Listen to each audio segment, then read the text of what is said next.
Hello, I'm Megan Vazquez, and I'm recording for the part 2 of the sheep brain dissection. So we'll start over here with the cerebrum, which would be this front part right here. And then we have the frontal lobe right here. In humans, it is going to be quite large. Here it's smaller. So the frontal lobe, responsible for higher level thinking, personality, and reasoning. Then we have parietal lobe right here. Parietal lobe is responsible for spatial awareness and sensory information processing. In the back, we do have the occipital lobe, and that's responsible for visual processing. And on the sides would be the temporal lobe, and that would process sound information. So when we look at the cerebrum, we have all these bumps and grooves. So the bumps being the gyri, and the little grooves that are in here, the darker spaces, would be the sulci. So those would increase surface area of the brain and allow for more neurons to be packed in and process more information. So along the anterior to the posterior, we do have the longitudinal fissure. So that really just separates the left and the right hemispheres, just down the middle. Cerebellum would be the mini brain within the brain. So cerebellum would be responsible for coordinating functions such as posture and balance. So that would be back here, the cerebellum.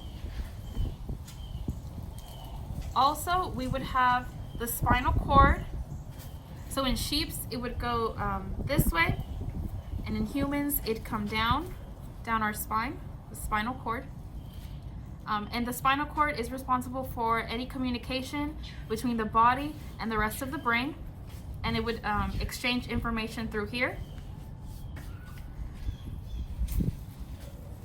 We turn it on this side, we would have the medulla, which would come first.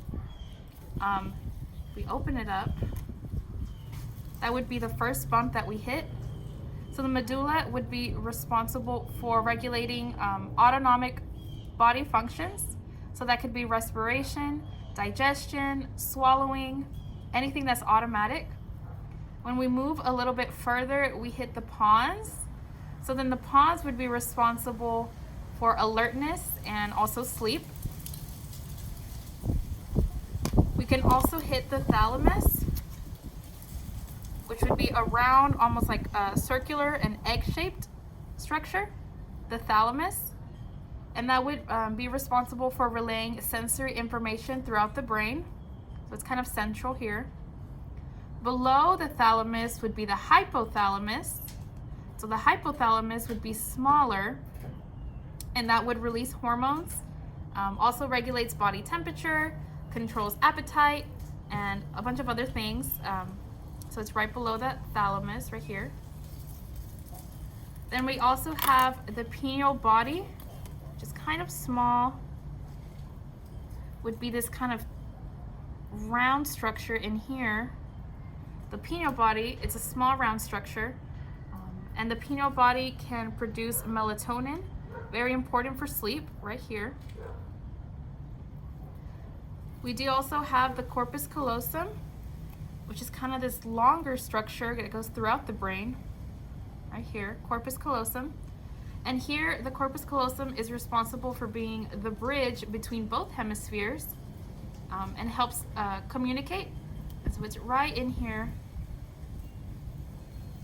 We also have optic nerves. Optic nerves would be up here in the front.